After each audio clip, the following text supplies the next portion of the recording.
시편 59편 1절부터 17절입니다. 나의 하나님이여, 나의 원수에게서 나를 건지시고 일어나 치려는 자에게서 나를 높이 드소서. 악을 행하는 자에게서 나를 건지시고 피 흘리기를 즐기는 자에게서 나를 구원하소서. 그들이 나의 생명을 해하려고 엎드려 기다리고 강한 자들이 모여 나를 치려 하오니, 여호와여, 이는 나의 잘못으로 말미암음이 아니요 나의 죄로 말미암음도 아니로소이다. 내가 허물이 없으나 그들이 달려와서 스스로 준비하오니, 주여 나를 도우시기 위하여 깨어 살펴 주소서. 주님은 만군의 하나님 여호와 이스라엘의 하나님이시오니, 일어나 모든 나라들을 벌하소서. 악을 행하는 모든 자들에게 은혜를 베풀지 마소서. 그들이 점으로 돌아와서 개처럼 울며 성으로 두루 다니고, 그들의 입으로는 악을 더하며 그들의 입술에는 칼이 있어 이르기를 누가 들으리요 하나이다. 여호와여, 주께서 그들을 비웃으시며 모든 나라들을 조롱하시리이다. 하나님은 나의 요새이시니 그의 힘으로 말미암아 내가 주를 바라리이다. 나의 하나님이 그의 인자하심으로 나를 영접하시며 하나님이 나의 원수가 보응받는 것을 내가 보게 하시리이다. 그들을 죽이지 마옵소서. 나의 백성이 잊을까 하나이다. 우리 방패 되신 주여, 주의 능력으로 그들을 흩으시고 낮추소서. 그들의 입술의 말은 곧 그들의 입의 죄라. 그들이 말하는 저주와 거짓말로 말미암아 그들이 그 교만한 중에서 사로잡히게 하소서. 진노하심으로 소멸하시되 없어지기까지 소멸하사 하나님이 야곱 중에서 다스리심을 땅끝까지 알게 하소서. 그들에게 저물어 돌아와서 개처럼 울며 성으로 두루 다니게 하소서.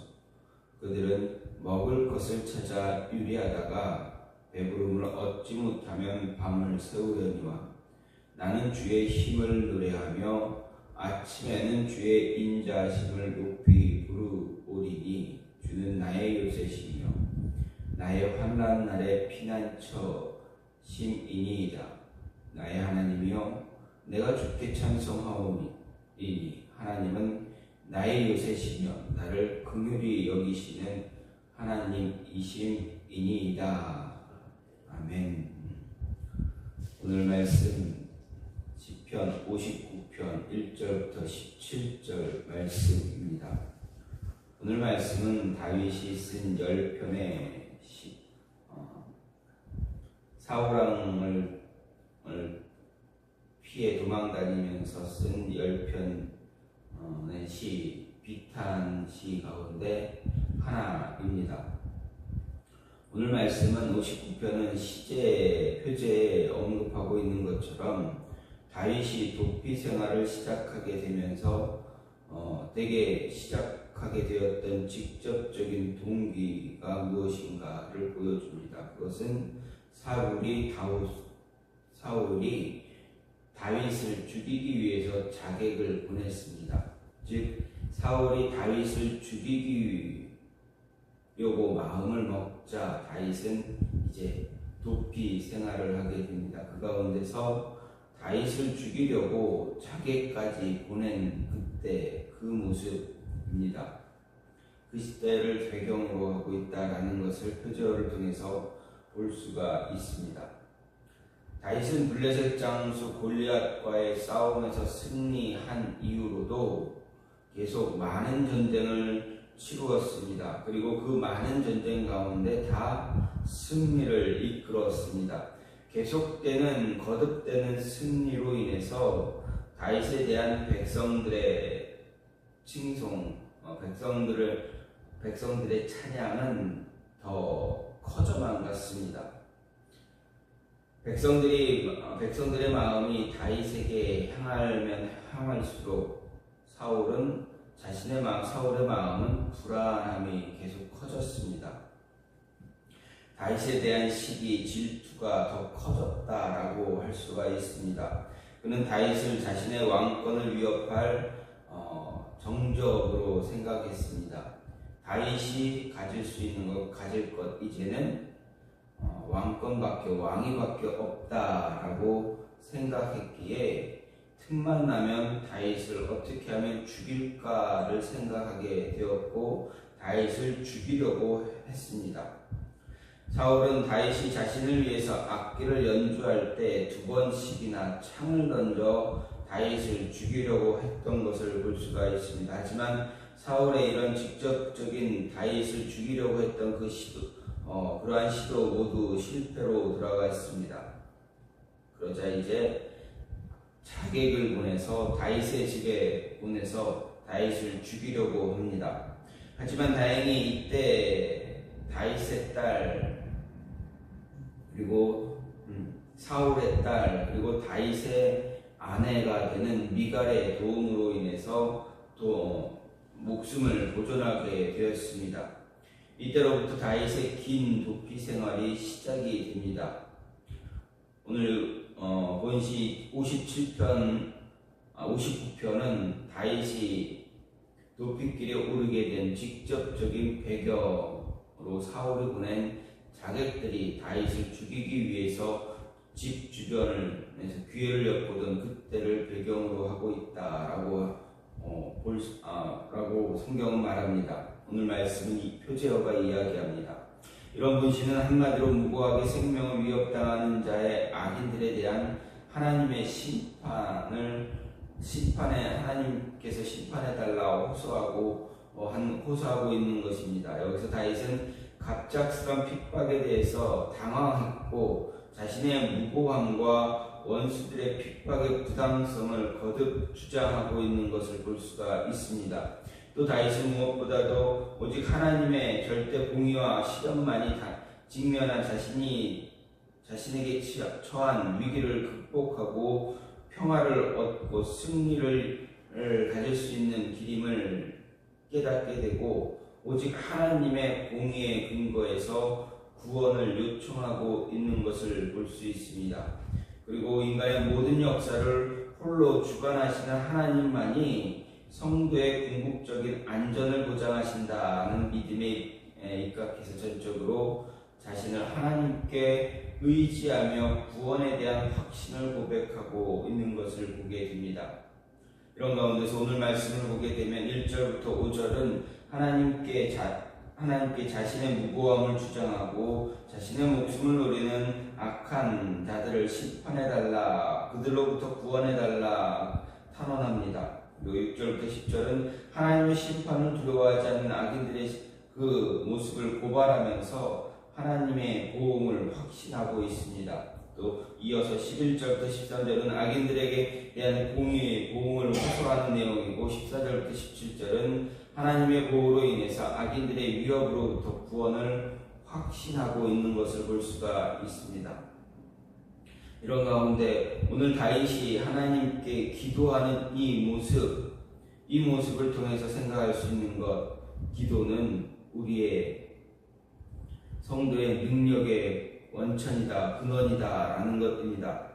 1절 말씀을 보면 다윗은 나의 하나님이여 나의 원수에게서 나를 건지시고 일어나 치려는 자에게서 나를 높이 드소서 이렇게 고백합니다. 즉 표제에서 말하고 있는 것처럼 다윗은 지금 사울이 자신을 죽이라고 보낸 자들에 의해서 고립되어져 있는 것을 볼 수가 있습니다.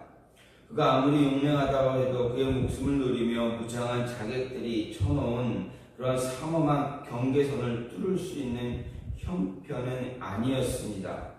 그는 마치 올무에 걸린 새와 같다라는 것입니다. 함정에 빠진 그러한 새와 같습니다. 그 사실을 그는 너무 잘 알고 있었습니다. 한마디로 다윗은 절망적인 상황에 처해 있는 것을 볼 수가 있습니다. 하지만 이와 같은 절망적인 현실에 처한 다윗이었지만 다윗의 고백을 보게 되면 절망을 이야기하지 않습니다.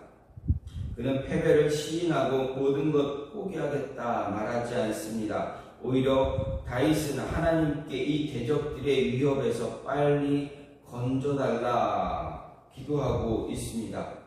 이것은 그에게 하나님에 대한 전적인 믿음과 기도에 대한 응답의 확신이 있다라는 것을 볼 수가 있습니다. 자신이 기도하면 하나님은 그 기도에 응답하시는 분이다라는 것을 우리에게 보여줍니다.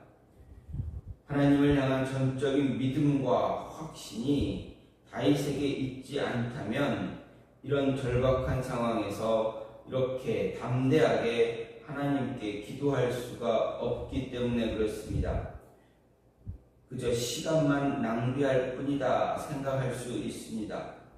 하지만 다윗은 기도야말로 자신의 모든 상황을 바꿀 수 있는 그런 능력이 있다, 힘을 가지고 있다라는 사실을 알고 있었기에 하나님의 이름을 부르면서 구원을 호소하고 있다라는 것입니다. 우리는 흔히 농담 섞인 말로 겁은 죽고 주먹은 가깝다라는 말을 할 때가 있었습니다. 이것은 아마도 가장 급박하고 절박한 순간에 법은 참 멀리 있고 우리를 효과적으로 보호해주지 못한다라는 말을 빗대어서 하는 것입니다. 그런데 오늘날 우리에게 믿는 사람들 가운데서도 이와 비슷한 생각을 하거나 비슷한 말을 할 때가 있습니다. 바로 기도는 멀고 주목은 가깝다라고 생각할 때가 있습니다. 살면서 얼마나 많은 기도를 하나님께 합니까? 예배나 설교 때마다 기도의 중요성은 항상 강조됩니다. 하지만 홍수처럼 밀려드는 그런 문제들 앞에서, 원수의 대적의 공격 앞에서, 우리의 목을 향해 겨눠진 그런 칼과 화살 앞에서 우리가 무너질 때가 참 많다. 하나님 찾기가 어렵다라는 것을 이야기하게 됩니다. 심지어 그것이 우리 앞에 닥친 위기를 해결할 수 있는 가장 효과적인 방법이다라고 생각하지 못할 때가 더 많다라는 것입니다. 기도보다는 살 궁리를 더 찾는 그런 모습이 많이 있기 때문에 그렇습니다. 기도는 우리의 삶의 능력의 원천이라는 사실을 기억해야만 합니다. 기도야말로 우리를 구원하신 하나님으로 일하게 하는 가장 강력한 도구가 됩니다. 기도는 우리를 아무리 강력한 대적의 손에 있을지라도 그 손을 벗어날 수 있도록 도와주는, 인도하는 가장 큰 힘임을 잊지 말아야 합니다. 모든 일을 해결할 수 있는 능력이 된다라는 사실을 믿어야 합니다. 그래서 끊임없이 기도하고 또 그 기도에 대한 응답을 주심을 우리는 믿고 나가야 합니다. 요한일서 5장 14절 15절을 말씀을 보면 그를 향하여 우리의 가진 바 담대한 것이 이것이니 그의 뜻대로 무엇을 구하면 들으심이라. 우리가 무엇을 구하는 바를 들으시는 줄 알은즉 우리가 그에게 구한 것을 얻은 줄 또한 아느니라. 이렇게 이야기합니다. 그렇습니다. 우리가 하나님의 뜻에 합당한 기도 드리기만 하면 하나님은 그 기도 들어주신다라는 것입니다. 불가능한 일일지라도 우리가 생각하기에 불가능하다라고 여길지라도 하나님은 가능하게 하시는 분입니다. 따라서 막연한 바람으로 기도하는 것이 아니라 실제적인 능력이 있는 것임을 기억하고 우리가 기도할 때 하나님께서 그 능력을 행하신다라는 것을 확신하며 기도할 수 있는, 그래서 우리 삶에 능력이 되고 있음을 우리는 기억하며 하나님께 기도할 수 있어야 합니다. 또한 이러한 기도의 능력을 갖기 위해서 우리에게 필요한 것이 무엇인가? 바로 의로운 삶이다라는 것입니다. 2절 말씀을 보면 악을 행하는 자에게서 나를 건지시고 피 흘리기를 즐기는 자에게서 나를 구원해달라. 다윗은 이야기합니다. 여기서 악을 행하는 자, 피 흘리기를 즐기는 자, 누구를 이야기합니까? 바로 사울을 이야기합니다. 사울은 다윗을 매우 불공정하게 대했던 사람입니다. 단지 다윗이 더 많은 인기를 얻고 있다라는 사실 때문에 그를 시기하고 질투하고 있습니다. 그를 대적해서 죽이려 합니다. 당시는 사울이 다윗을 죽이기 위해서 자객까지 그의 집으로 보낸 상황이었습니다. 사울의 자객들 다윗의 집안으로 침투할 기회만 엿보고 있었습니다. 바로 이처럼 절박한 위기 상황에서 다윗은 하나님께 구원해달라 간곡히 기도하고 있습니다.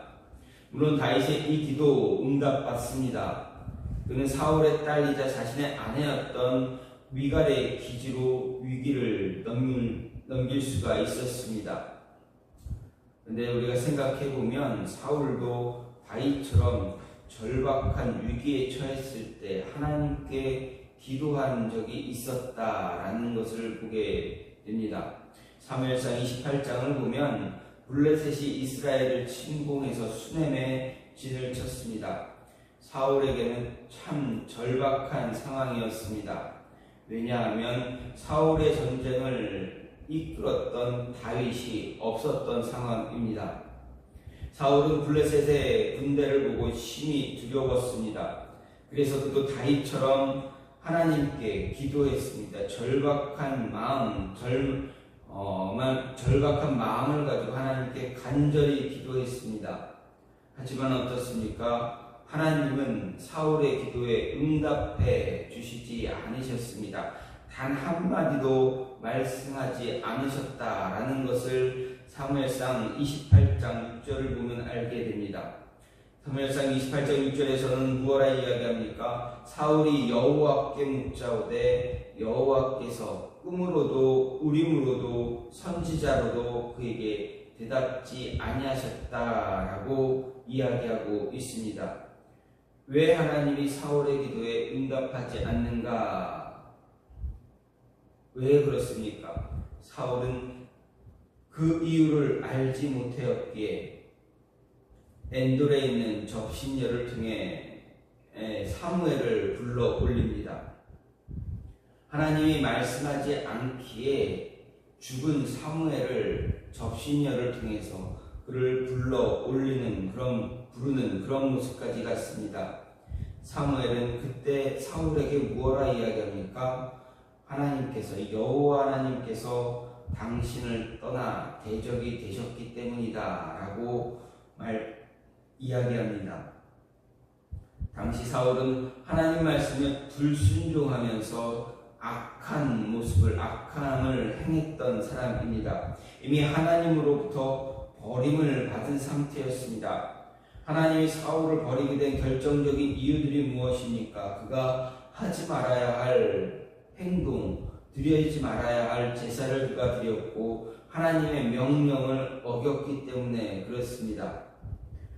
하나님의 명령을 아말렉을 다 도말하라라는 그 하나님의 명령을 어겼기 때문에 하나님으로부터 버림을 받은 상태였습니다. 하나님은 더 이상 사울과 함께하지 않았습니다. 그렇기에 그의 기도가 응답받지 못한 것 당연한 것입니다. 결국 사울의 기도는 공허한 것이 되었고 그는 망할 수밖에 없었다라는 것입니다. 그에 반해 다윗은 어떻습니까? 하나님을 진심으로 사랑하고 사모하고 의로운 삶을 살았습니다. 말씀대로 살려고 정말 많은 노력을 했습니다. 그래서 하나님은 그와 함께 하셨다라는 것을 우리는 알게 됩니다. 그의 다윗의 기도를 들으시고 다윗을 위해서 그가 기도했던 구원을 허락해 주셨습니다. 이 두 사람의 기도를 보면서 응답받는 기도, 능력 있는 기도, 어떤 원칙이 있는가 하는 것입니다. 누구의 기도가 응답받고 왜 응답받을게 되어지는가를 생각할 수가 있습니다. 다윗은 분명 악을 행하고 피 흘리기를 즐겨하는 자와 반대에 서 있는 사람이었습니다. 하지만 사울은 자신이 악을 행하는 자였고 피를 흘리기를 즐기는 그러한 불법의 사람이었다라는 것을 볼 수가 있습니다. 하나님을 떠나 있던 사람이었습니다. 하나님의 대적처럼 하나님의 원수처럼 행하는 사람이었습니다. 이런 차이가 그들의 기도의 것을 만들어낸 것입니다. 하나님 앞에서, 세상 앞에서, 사람들 앞에서 의로운 삶을 사는 사람이었는가? 아니면 하나님 앞에서, 세상 사람들 앞에서 악한 행동을 하며 악을 행하는 그러한 사람이었는가? 어떤 사람이었는가에 따라서 기도의 결과가 완전히 다르게 나타난다라는 것입니다. 성경은 여호와의 눈은 의인을 향하시고 그 귀는 저희 부르짖음에 기울인다라고 시편 34편 16절에서 이야기합니다. 또 죄악을 품으면 주께서 듣지 아니하시리라 라고 66편 18절에서도 이야기하고 있습니다. 따라서 기도에 응답받고 기도가 응답되고 능력 있는 기도가 되게 하기 위해서는 하나님 앞에서 의를 행하고 의로운 삶을 살아가는, 죄를 멀리하고 의로운 삶을 살아가는 모습, 그 모습을 붙잡기 위해서 무던히 애쓰는 사람 되어져야 한다라는 것입니다.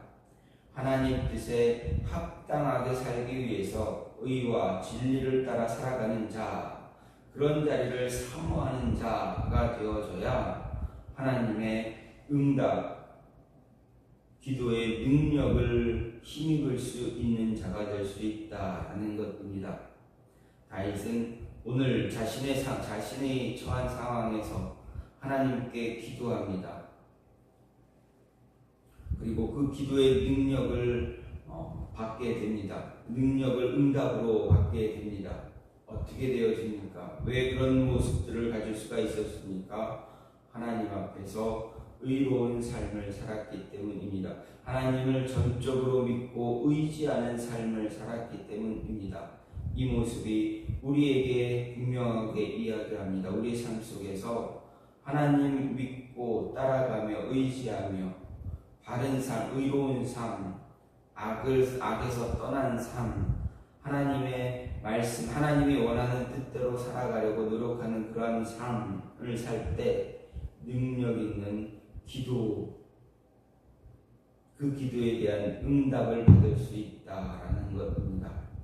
이 모습이 오늘 우리에게도 하나님의 귀한 응답이 있는 그런 삶이 될 수 있기를 간절히 소망합니다.